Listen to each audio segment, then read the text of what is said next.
नमस्कार साथियों, स्वागत है आप सभी का बीपीएससी स्टडी IQ चैनल पर। मेरा नाम है अभिषेक और आज बिहार की खबर में हम बात करने वाले हैं दरभंगा में खुलने वाले नए एम्स की, जिसका शिलान्यास कर दिया है हमारे प्रधानमंत्री मोदी जी ने। आप यहाँ पर इमेज में भी देख पा रहे हैं कि ये शिलान्यास कर रहे हैं और इसी के बारे में जानने वाले हैं कि प्रीलिम्स और मेंस के पर्सपेक्टिव से ये वाला टॉपिक कैसे इंपॉर्टेंट है। चलिए विदाउट वेस्टिंग एनी टाइम हम स्टार्ट करते हैं।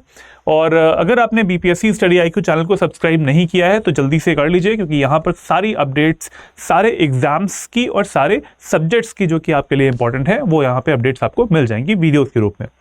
कैसे करना है, जाना है आपको स्टडी IQ PCS के यूट्यूब के होम पेज पर। वहां पर नीचे की तरफ आप जाएंगे, वहां से आपको बीपीएससी स्टडी IQ मिल जाएगा, या फिर गूगल पे सर्च भी कर सकते हैं आप बीपीएससी स्टडी IQ चैनल, वहां से भी मिल जाएगा। चलिए टॉपिक स्टार्ट करते हैं। और टॉपिक हमारा कहता है, ये न्यूज भी है, टाइम्स ऑफ इंडिया की न्यूज है। PM Modi lays foundation stone for AIIMS in Bihar Darbhanga, highlights government holistic health care approach. ये सारी चीजें आज हम डिस्कस करेंगे, बिकॉज ये प्रीलिम्स के लिए तो इतना इंपॉर्टेंट नहीं है, क्योंकि हमें ये पता है कि दरभंगा एम्स जो है वो बिहार का सेकंड एम्स है, बस इतना ही।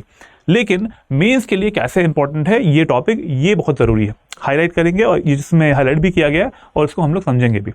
आप यहाँ पर देख पा रहे हैं कि ये शिलान्यास की एक फोटो भी है। यहाँ पर हमारे मंत्रीगण जो है वो भी खड़े हुए हैं। प्रधानमंत्री मोदी जी ने 13 नवंबर को ये जो शिलान्यास है वो किया है, दरभंगा एम्स की आधारशिला रखी है। इसके अलावा एक इंपॉर्टेंट पॉइंट ये है कि एम्स पटना के बाद बिहार का ये सेकंड एम्स होगा। ठीक है, बिहार का ये सेकंड एम्स होगा। इससे पहले जो है वो एम्स पटना पहले बन चुका है, अभी बिहार को ये दूसरा एम्स मिल रहा है। तो ये बात हो गई हमारे प्रीलिम्स के एग्जाम्स के लिए। ठीक है, मल्टीपल चॉइस क्वेश्चंस में ऐसे पूछ सकते हैं कि ये बिहार का कौन सा एम्स है। ठीक है, तो इसके बारे में आपको पता लग जाएगा। तो इतनी चीज़ें आपकी सफिशिएंट है। अब थोड़ा सा जान लेते हैं इसी एम्स के बारे में कि क्या क्या सुविधाएं मिलने वाली हैं, क्या क्या चीज़ें होंगी। हाँ, ये सारी चीज़ें। तो जो कॉस्टिंग है इसको बनाने में कितनी आ रही है, 1264 करोड़। ठीक है, ये है टोटल कॉस्टिंग इसकी, 1264 करोड़ इसकी कॉस्टिंग है। इतने अमाउंट में ये बन के तैयार होगा। इस तरीके का इसका मॉडल है। अभी तो बन के तैयार नहीं हुआ है, अभी तो जैसे एक मॉडल के रूप में यहाँ पे आपको दिखाई दे रहा है, इस तरीके का बन के तैयार होगा। नेक्स्ट है यहाँ पर कि जो एरिया है इसका, जो क्षेत्रफल है, कितने क्षेत्रफल में बना हुआ है, तो वो बना है हमारा 188 एकड़ में। ठीक है, 188 एकड़ की जमीन है। कहाँ पर यह है, एकमी शोभन बाईपास पर। ठीक है, नाम क्या है इसका, एकमी शोभन बाईपास। अगर आप वहाँ पे रहते हैं, बिलोंग करते हैं उस जगह से, तो आप जानते भी होंगे ये इस बाईपास के बारे में। वहाँ पर 188 एकड़ की जमीन पर इसको बनाया जाने वाला है। ये बात हो गई जगह की, ये बात हो गई अमाउंट की। अब बात करते हैं यहाँ पर कि central government has set the target कि कब तक कंप्लीट करना है, तो ये हो जाएगा हमारा 36 मंथ्स में। ठीक है, टारगेट केंद्रीय जो सरकार है उसका ये टारगेट है, क्योंकि ये एक तरीके से केंद्र की स्कीम के अंतर्गत आ रहा है और उन्होंने ही इसका वादा भी किया था, प्रधानमंत्री मोदी जी ने वादा भी किया था। तो 3 साल में, ठीक है, 36 महीने में बन के तैयार हो जाएगा ये एम्स, ये वादा भी किया गया है। चलो ये बात हो गई। अब इसके बारे में जानते हैं कि इसमें कुछ फैसिलिटीज जो मिलने वाली हैं वो क्या होंगी। तो it will have the 750 bedded super speciality hospital. ठीक है, एक बहुत ही अच्छा एक सुपर स्पेशलिटी हॉस्पिटल होने वाला है यहाँ पर। आयुष मंत्रालय के लिए, आयुष मंत्रालय की तरफ से जो भी सुविधाएं मिलती हैं, तो उसके लिए आयुष ब्लॉक भी इसमें रहेगा। ठीक है, आयुष ब्लॉक रहेगा, 750 बेड, बहुत बड़ा है।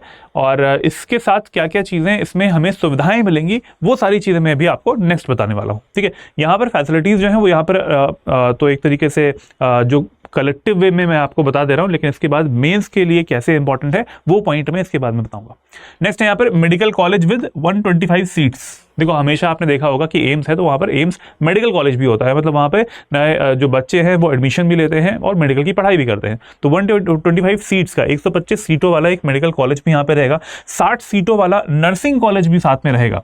ठीक है, नर्सिंग कॉलेज भी। अब ध्यान में रखने वाली बात यह है कि ये जो सीटें यहाँ पर बढ़ रही हैं, तो एक तरीके से ये संस्थान की तरीके से भी काम करता है। बच्चों का एडमिशन होगा तो अगर क्षेत्रीय बच्चे भी ऐसे होते हैं कि जो बिहार के बच्चे हैं वो किसी अन्य एम्स में पढ़ने जाते हैं, अब अगर बगल में है एम्स तो फिर उसी में एडमिशन ले लेंगे। ये एक बड़ी बात है, जो एग्जाम्स होते हैं उनके थ्रू ये सब चीज़ें होती हैं।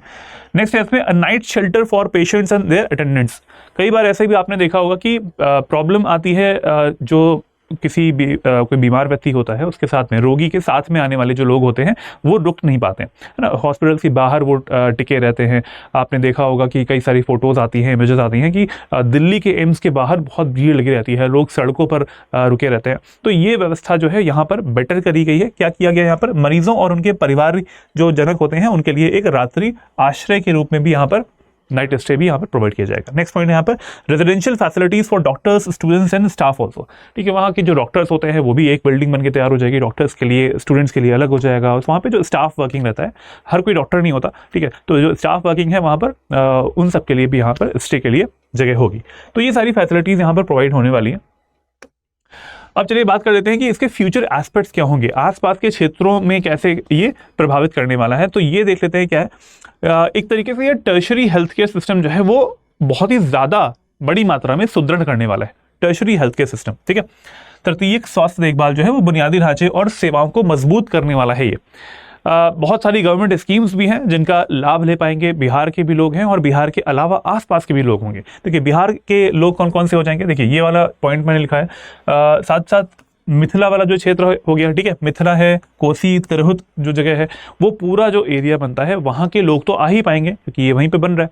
लेकिन इसके अलावा अदर स्टेट से, बिहार के अलावा अदर स्टेट्स कौन कौन से हैं, यूपी से भी आ सकते हैं। ठीक है, यूपी जो ईस्ट यूपी है वहाँ से भी आ सकते हैं, गोरखपुर में बना हुआ है एम्स, ठीक है, तो वहाँ से भी आ सकते हैं अगर वहाँ पर नहीं जा पा रहे हैं तो। ठीक है, इसके अलावा अगर वेस्ट बंगाल से, पश्चिमी बंगाल से अगर आना है तो पेशेंट्स को, तो वहाँ से भी आ सकते हैं। ये भी एक बड़ा फैक्टर है।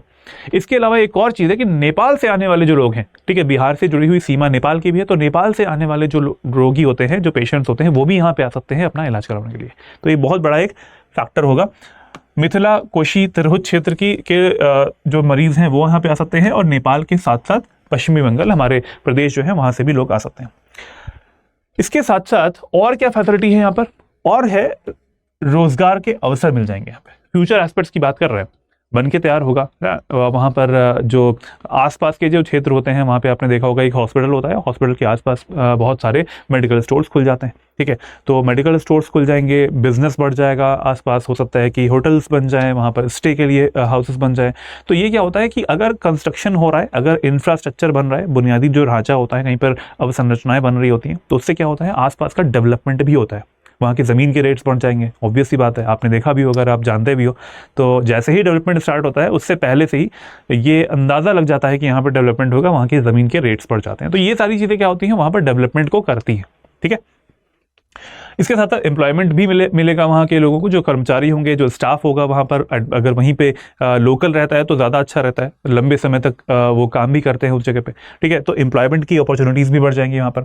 और साथ साथ स्थानीय जो अर्थव्यवस्था है, इसी का मैंने एग्जाम्पल दिया, स्थानीय अर्थव्यवस्था का, कि आसपास अगर डेवलपमेंट होता है तो बिजनेसेस खुल जाएंगे। अगर होटल इंडस्ट्री है, अगर वहाँ पर वो लगना होगा, हॉस्पिटैलिटी इंडस्ट्री है वो लग सकती है वहाँ पर, रेस्टोरेंट्स होते हैं, है ना, बहुत सारी ऐसी चीज़ें होती हैं जो कि एक हॉस्पिटल के पास में आवश्यक होती हैं, ज़रूरी होती है। नेक्स्ट पॉइंट यहाँ पर 70 साल के ऊपर के सभी बुजुर्गों को मुफ्त इलाज की सुविधा मिलेगी, ऐसा हमारे प्रधानमंत्री की जो स्पीच थी उसमें बोला गया। 70+ एज के जितने भी हमारे वृद्ध रहते हैं उनको फ्री सुविधाएं दी जाएंगी, फ्री उनका इलाज किया जाएगा। जल्दी उन्हें आयुष्मान वय वंदना कार्ड भी मिल जाएगा, ये भी उन्होंने अपनी स्पीच में बोला है।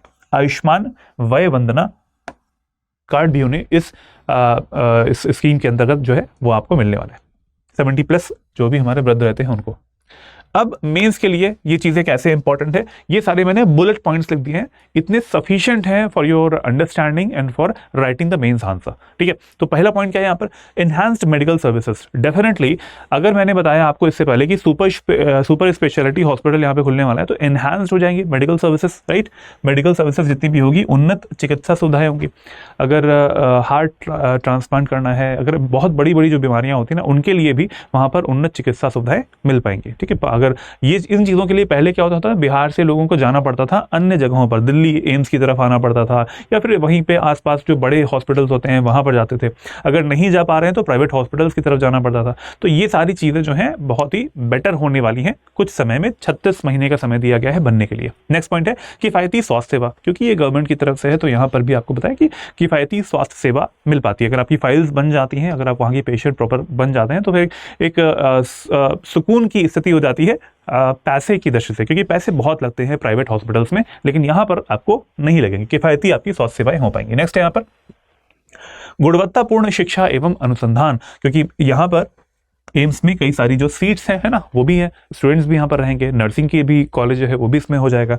तो क्वालिटी एजुकेशन एंड रिसर्च की फैसिलिटीज़ भी आपको यहाँ पर मिलने वाली है, बिहार में ही हो जाएगा। अभी तक कहाँ था?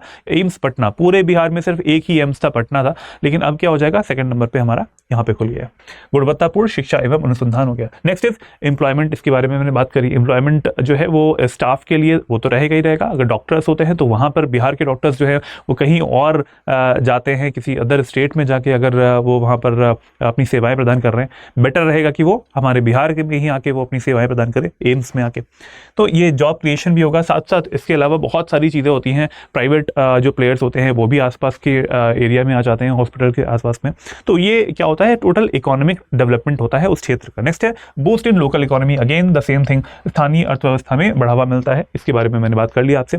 Let's need to travel for treatment. कई बार ऐसा होता है कि जैसे वर्षा के दिन आते हैं, बारिश के दिन आते हैं, तो उस टाइम पे क्या बहुत सारी बीमारियां फैलती हैं, ठीक है। तो उसमें क्या होगा कि इतने सारे बेड्स अगर अवेलेबल हैं उस जगह पे, तो पेशेंट्स जो है वो कहीं दूर नहीं उन्हें जाना पड़ेगा। और वैसे भी अगर देखा जाए तो आर्थिक स्थिति देखा जाए बहुत ही कम ऐसे परिवार होंगे, बहुत ही कम ऐसे लोग होंगे बिहार में जिनकी आर्थिक स्थिति ऐसी होगी कि वो अफोर्ड कर पाएँ एक अच्छा खासा ट्रीटमेंट जो होता है, और या फिर वो ट्रैवल कर पाएँ दूर तक, बड़े हॉस्पिटल्स तक। तो इससे अच्छी और सुविधा नहीं हो सकती है, क्योंकि बिहार में ही खुलने वाला है एम्स। तो यहाँ पर क्या हो जाएगा? लेस नीड टू ट्रैवल, उन्हें दूर जाना नहीं पड़ेगा आसपास के क्षेत्रों में। जैसे किसी अगर हम नॉर्थ ईस्टर्न बिहार की तरफ से आ रहे हैं तो वहाँ के लोग होंगे, वो आसानी से वहाँ पर अपना इलाज जो है वो करवा सकते हैं। अभी तक क्या था? सिर्फ एम्स पटना था अवेलेबल। नेक्स्ट है यहाँ पे हेल्थ अवेयरनेस प्रोग्राम्स। अब कई बार आपने देखा होगा कि अवेयरनेस प्रोग्राम्स भी ज़रूरी होते हैं। बर्डन बहुत था इस टाइम तक एम्स पटना पर, क्योंकि ये सारी चीज़ें अभी तक सिर्फ वहीं पे मिल रही थी इन बिहार स्टेट। अभी क्या हो जाएगा? दैट विल बी डिस्ट्रीब्यूटेड हो जाएगा, और डिस्ट्रीब्यूटेड होने से एक तरीके से वेटेज जो होता है वो कम हो जाएगा। जो भार होता है इस चीज़ का, काम करने का, पॉलिसीज़ का, ये सारी चीज़ों का, वो सब कम हो जाएगा। प्रोग्राम्स जो लॉन्च होते हैं उनका कम हो जाएगा। एम्स पटना पे अब डिस्ट्रीब्यूट हो जाएगा दोनों पे। नेक्स्ट है मेडिकल टूरिज्म। इसके बारे में मैंने बात करी। टूरिज्म का मतलब है अदर स्टेट से और अन्य कंट्रीज से आने वाले जो भी हमारे पेशेंट्स होते हैं, जैसे नेपाल की बात करी हमने, नेपाल हो गया, भूटान हो गया, वहाँ से अगर आना है तो वो यहाँ पे आ सकते हैं अपने इलाज के लिए, ठीक है। इसको हम लोग बोलते हैं मेडिकल टूरिज्म। हब की तरीके से बन सकता है। अभी कहाँ है? सिर्फ ये एम्स पटना में ही अभी हमें देखने को मिलता है।